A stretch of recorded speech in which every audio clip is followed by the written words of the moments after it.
You are now tuned in to DameSmiff.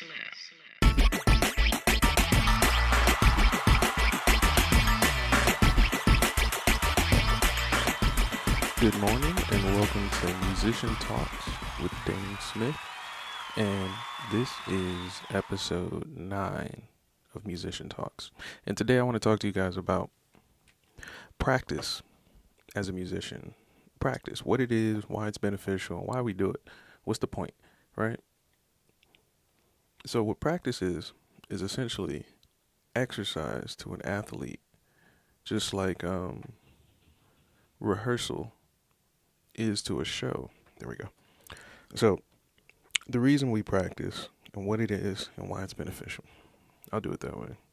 The reason we practice is to obviously improve on different techniques we have as artists and musicians.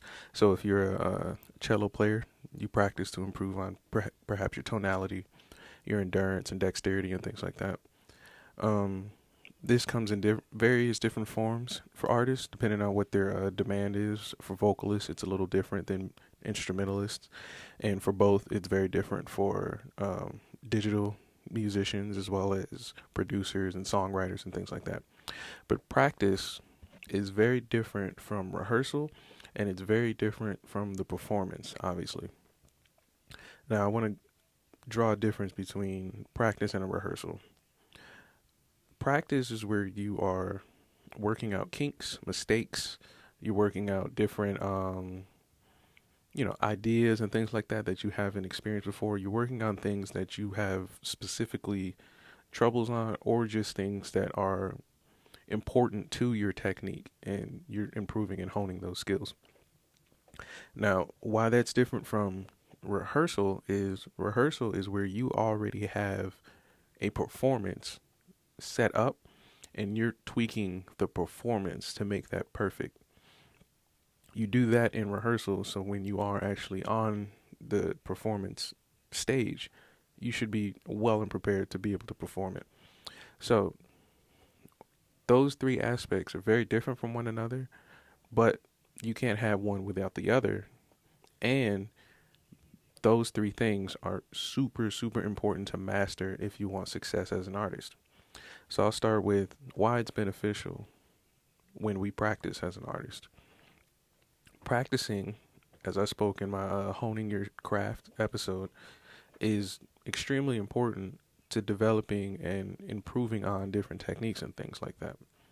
So if you know that you play for a church as a piano player or a drummer or a guitar player, whatever instrument you play, you know that every service you have to perform a set list of music. Now, you can go and practice those songs and be done, and that would be fine. But that would be a rehearsal, which means you're just practicing the performance. Now, what the difference is as a church musician who has a set list, what you would be practicing are things such as your scales, things such as dexterity, like hand dexterity. You want to be able to move from chord to chord or voice to voice and things like that smoothly, or however the music demands. And you want to be able to do it willingly. Like, there's certain tricks, licks, and different strategies that people have on their instruments that are cool. They sound cool, but they're not supposed to be crutches. You're not supposed to rely on those things. You're not supposed to necessarily have them in like a toolbox. You're really supposed to be a kind of like a node for electric current to come through, and you project it out. Like, the music you're performing and rehearsing isn't you.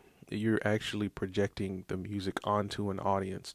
So to be able to do that, you have to practice the various techniques needed to deliver that performance. Now, to make it a realistic example, like I said, if you're learning a song and you know the keys, you know the changes and things like that, and you know what to expect when what part comes where, what you can practice on is your endurance. You can still practice on perhaps moving at different tempos with the song to get more clarity in your technique or your performance and things like that. I'll try to give you one more. Another thing you can work on, like if you're using an instrument that's tunable, like it's like you can tune it freely, like on the piano, it's already tuned. Your guitar, it's already tuned. But with guitars, in between the frets, you can get either flat or sharp depending on how and where you're pressing on the frets. So you can work on things like that. You shouldn't do those things when it's time to rehearse. And here's why. Because when you're at rehearsal, the difference is that now you have everybody ready to perform. This is what the end result is supposed to look like here. So at this point, when we see the end result, we can look at the whole picture and then look back and say, okay, this is what needs to work on. These instruments need to work on this. This instrument needs to work on this. Versus your individual practice where you are working on your own individual technique. So that's the big difference that artists need to understand. Now, that, like I said before, looks very different from instrumentalists to vocalists to songwriters and so forth. So just to be well-rounded, I'll give you an example of a songwriter's version of practice, rehearsal, and performance. Practice for a songwriter would be in your endurance in writing. Can you finish a song? So, for all the pieces and theory that you have to create a song, can you complete one?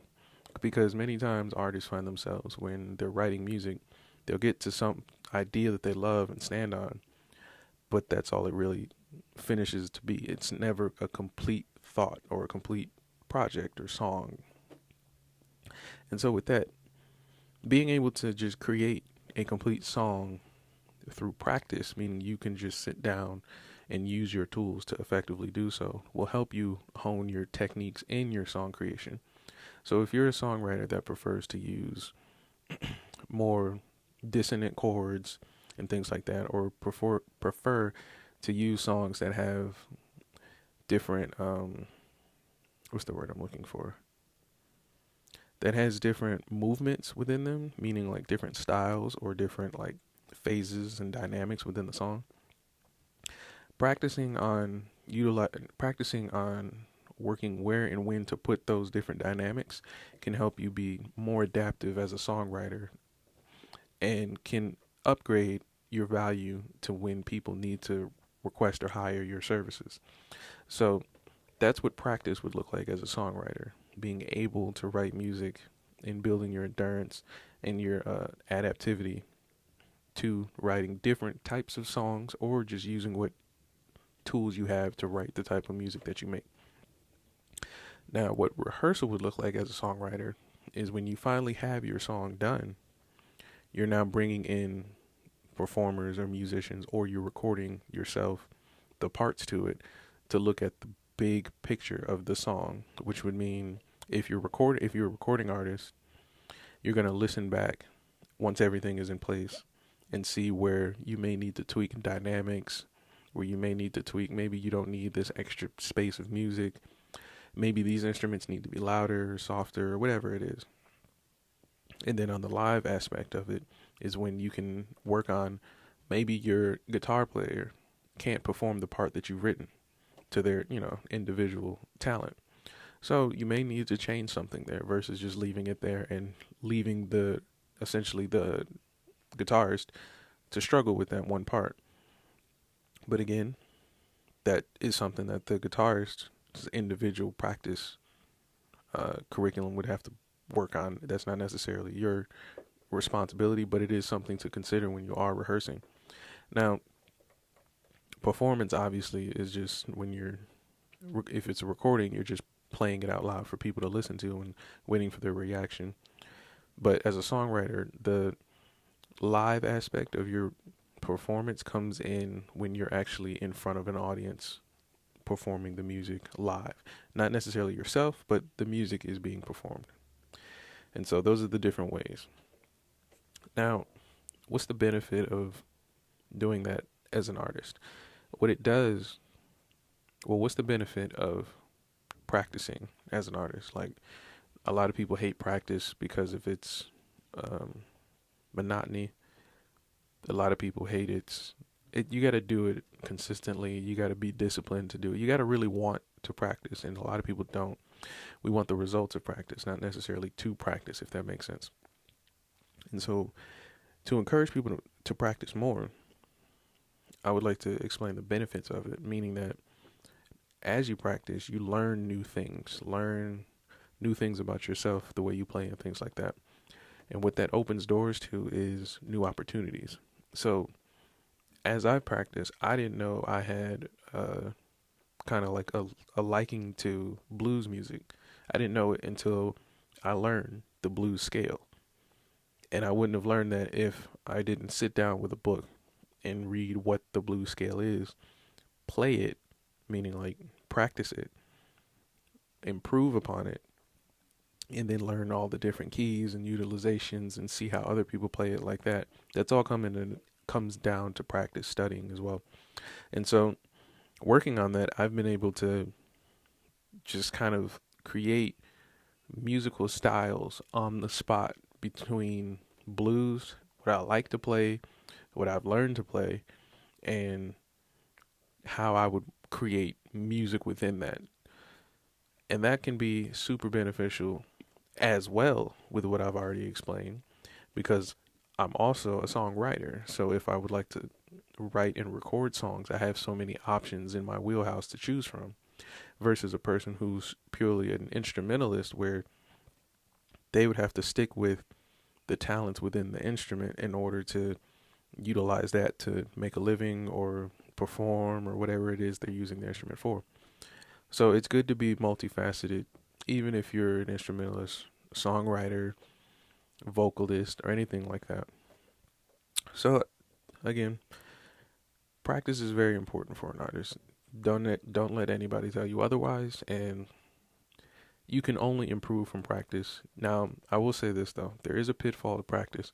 If you are practicing in a way that's counterintuitive, it can be more detrimental than it is beneficial. And a way that can work is when you're in a practice session, let's say with other musicians and things like that. Sometimes you guys can jam and learn new things like that, but you got to also remember, if you're spending your time not actually improving on what you're here to do, then you're ultimately just wasting it. So to put it in a real perspective, if you're practicing and you're just playing, you don't have a goal in mind with what you're going to get done with practice, you don't have a time limit, you don't have anything like that, then essentially you can almost bet any amount of money that you've just wasted your time. So the reason you want to set a goal or a time deadline with your practice is because it gives you kind of order with what you're trying to do and how you can improve. So let's say you don't really want to do scales at the moment. You just want to just play. Now, if you set yourself a time limit and say, all right, I'm going to play for 30 minutes. You go in, sit in front of the piano, and you do your 30 minutes. If you look up and your 30 minutes is done and you still have that, desire to play, then you can choose there if you continue to play a little longer with a time limit, or you can stop here and then go to something a little more constructive like your scales and things like that, because you know for a fact that you got your 30 minutes of playing in. Then on the other hand, you want to set a goal, meaning that if you are jamming and things like that, but you're not really in the mood or mode to really just jam for 30 to 45 minutes, you can set goals for you. So you can say, all right, I'm going to work on my major and minor scales, but I'm going to do it in a way that's intuitive, in a way that's efficient. So versus just setting your metronome and just doing your scales, you can make it fun. You can play it with backing tracks. You can play it to different songs that are in the keys that you're playing in and things like that, just to make it interesting. But the idea is that you've put a goal in mind that you're going to work on this technique, skill, or talent and improve upon it, and set, which preferably would have a time goal to it so you don't, burn yourself out physically. So that's what I wanted to talk about today for you guys. Just wanted to talk about something quick, practice as a musician, and why it's important and why it's beneficial to you. So this is Musician Talks with DameSmiff. This is episode 9. I can't remember, but be sure to like, share, subscribe, and I'm on here every day, Facebook Live, and I'll be uploading and editing this and putting it on YouTube as well. There's a whole playlist up now, and just be sure to share this. Thank you.